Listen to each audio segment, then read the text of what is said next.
Shalom. Renungan kebenaran firman Tuhan hari ini terambil di dalam Injil Matius pasal 23 ayat 1 sampai dengan ayat yang ke-12. Judul renungan hari ini, berhati-hatilah dengan teladan yang Anda ikuti. Kita perlu berhati-hati bagaimana kita hidup. Kemuliaan dan kehormatan menggoda kita untuk mengkhianati saudara-saudara kita. Kita memiliki sesuatu oleh karena Tuhan yang telah memberikannya kepada kita. Ketika kita menyatakan bahwa kesuksesan kita merupakan hasil kerja keras kita sendiri, kita sedang menyiapkan diri kita untuk suatu kegagalan besar. Selama beberapa hari ke depan, kita akan melihat apa yang digambarkan sebagai 7 kesengsaraan. Ini adalah peringatan yang Yesus berikan kepada kita dengan menggunakan orang Farisi dan ahli Taurat sebagai contoh. Sebelum kita memulai 7 pernyataan peringatan ini, Dia memberi kita beberapa peraturan yang sangat mendasar untuk dipatuhi. Aturan pertama yang Yesus berikan adalah untuk tidak mengikuti jejak perbuatan orang Farisi.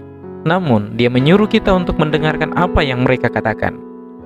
Orang-orang Farisi terikat dalam sejumlah besar dosa, yaitu dosa mementingkan diri dan memuaskan diri sendiri. Walaupun kata-kata yang mereka khotbahkan berasal dari kitab suci, penting bagi kita untuk memisahkan keduanya. Kita tidak dapat mengabaikan firman Tuhan hanya karena orang yang mengucapkannya tidak memiliki integritas moral untuk berjalan sesuai dengan firman Tuhan. Cara termudah bagi kita untuk mengetahui ajaran siapa yang harus diikuti adalah dengan memeriksa buah kehidupan yang menyampaikannya. Jika apa yang mereka lakukan sejalan dengan firman Tuhan, kita dapat yakin bahwa mereka mengetahui kebenaran dan berjuang untuk hidup sesuai dengan kebenaran itu. Dalam kasus orang Farisi, kata-kata yang mereka ucapkan bertentangan dengan kehidupan yang mereka jalani. Tetapi kehidupan yang mereka jalani tidak membatalkan perkataan yang mereka ajarkan. Jika mereka mengajar atas otoritas mereka sendiri melalui perkataan dan perintah yang mereka nyatakan, Tuhan Yesus pasti memerintahkan kita untuk mengabaikan baik kata-kata mereka maupun perbuatan mereka. Penting bagi kita untuk mengingat bahwa firman Tuhan tidak ternoda oleh kegagalan kita. Firman-Nya adalah kebenaran, bahkan jika kita tidak memenuhinya. Setelah menjelaskan contoh orang Farisi yang tidak sesuai dengan kitab suci, Yesus melanjutkan peringatannya dengan meruntuhkan keserakahan dan keegoisan mereka menjadi peringatan yang lebih nyata dan ringkas. Semua pekerjaan yang mereka lakukan hanya dimaksud supaya dilihat orang. Mereka memakai tali sembahyang yang lebar dan jubah yang panjang. Iman kita tidak boleh dirahasiakan, tetapi tidak boleh juga menjadi sebuah kostum. Jelas dari uraian Yesus bahwa orang Farisi lebih peduli pada bagaimana mereka dipandang oleh orang lain daripada bagaimana mereka sebenarnya di hadapan Tuhan. Kita akan sama dengan orang Farisi dengan meniru perilaku demikian melalui perkataan rohani dan sikap kita saat kita mengenakan pesona Kristen tanpa kasih Kristus. Bahaya terakhir yang dihadirkan oleh orang Farisi adalah dosa kesombongan. Yesus berkata, mereka suka duduk di tempat terhormat dalam perjamuan dan di tempat terdepan di rumah ibadat. Mereka suka menerima penghormatan di pasar dan suka dipanggil rabi.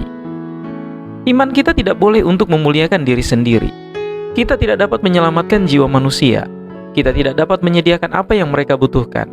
Kita membutuhkan tabib agung, penasihat ajaib, dan raja damai.